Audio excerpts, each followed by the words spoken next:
macam you tak confident, betul tak? Betul? You tak confident Betul. yang you dah hanyut sebulan, you boleh improve dengan exercise. Betul tak?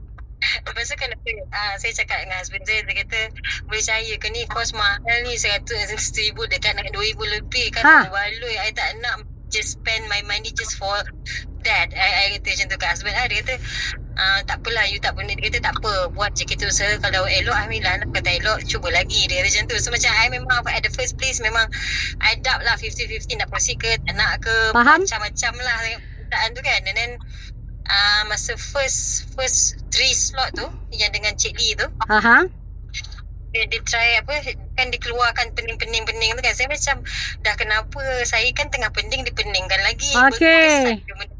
Kan? Okay. Betul tanya masa masa tengah 3 slot 3 sesi pertama tu saya dah hati kata betul ke ni macam okey, tapi habis 3 sesi tu macam saya kata, habis 3 sesi tu tiba-tiba saya rasa macam okey. Alhamdulillah. Tapi dia macam dia tak okey balik. Bila saya drive balik kan, saya jam, hujan, saya jam. Lepas saya kata alamak dah tak okey. Lepas tu bila nak second session dengan Cik Lee tu, saya kata cubalah, sebabnya masa first 3 session tu nampak macam okey, pergi lagi. Lepas tu second session pun nampak lagi improve kan. So lepas tu tak apalah, Cik Lee nak balik. Lepas tu saya macam online ni betul boleh ke online? Saya tak pernah online. Lepas tu kata tengok dekat telefon je pun. Dia kata betul ke, boleh ke ni? Tapi ada satu saya yang Cik Minor buat kan, dia suruh saya pusing kursi. I know Madiah kan, dia tadi. Dia suruh saya pusing kursi. Yang tu saya paling tak tahan, sebab masa tu saya rasa nak muntah tu. Banyak-banyak pergerakan yang saya buat, itu yang saya rasa saya macam memang saya berpusing. Nampak tak sebenarnya trend lepas tu saya macam dia semakin kuat you push, dan dia semakin lepas sesi tu saya macam release. Alhamdulillah. And then hari ni saya takut nak masuk. Saya macam nak masuk ke tak nak masuk, nak masuk office ke tak nak masuk. Yelah, dia akan bertemu ramai orang, saya akan drive, saya akan tengok balik laptop, saya akan buat semua yang macam biasa.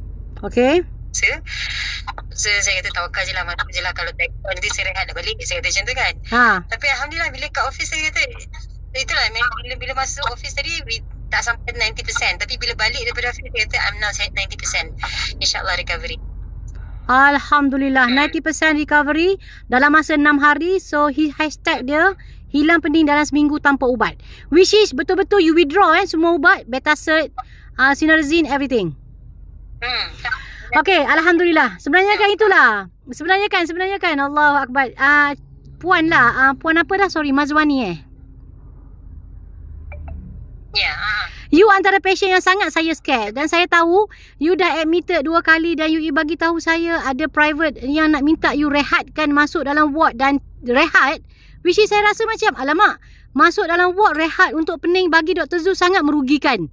It's better for you to spend untuk buat balance exercise. Walaupun you nampak every pieces. Sebab bila kita decide untuk trainer yang online, kita akan bagi yang senior. I know adalah sebenarnya CEO Balek ZZ yang Kota Baru. Tapi sebabkan dia study, saya dormankan dia. Dia tak boleh jadi CEO lagi. So dia dah orang online, dia tak boleh bagi trainer yang baru-baru. Dia kena otai. So setiap trainer dia ada skill dia. Sebab kami dah train lama. Jadi yang kita nak provekan kat sini, you dah faham konsep 1, 2, 3 sesi pertama adalah sesi pertama yang you dah lama tak buat. Bukan kami nak provoke, tapi kami kembali ataupun kami try adapt kan. Adapt. Dan pusing kerusi adalah satu stage yang sangat challenge. Yang orang pening tak akan buat dekat rumah. Kalau you pusing sekali, you akan duduk. Tetapi konsep balik, kita akan paksa you, push you untuk pusing-pusing sampai satu stage you rasa saya dah okey, saya boleh buat.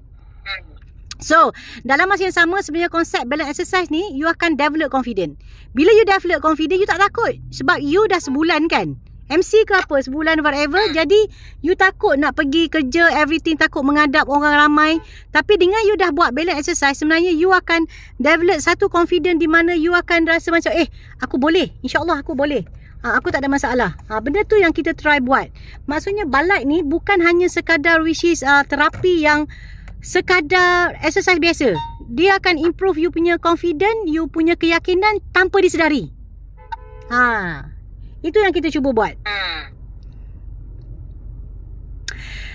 Okay, so Alhamdulillah, that's good. Apa lagi benda lain yang you boleh berubah dari segi bawa kereta lepas you buat this balance exercise? Kan? Macam kalau orang tak percaya nampak macam miracle kan, tapi sebenarnya dengan kuasa Allah, izin Allah, pergerakan yang kami buat, yang kami adapt tu memang London punya method, tetapi sebenarnya 50% adalah prayer movement. Solat. Itu sebenarnya. Itu yang Dr. Zul nampak sebenarnya. Because kalau kita as a Muslim, bila you boleh kembali balik solat macam biasa tanpa nak kena duduk atas kerusi, whatever, you akan pulih lagi. Bagi Dr. Zul secara spiritual, you akan improve. Dan you akan lagi calm, tenang, dan you akan jadi rasa terbuka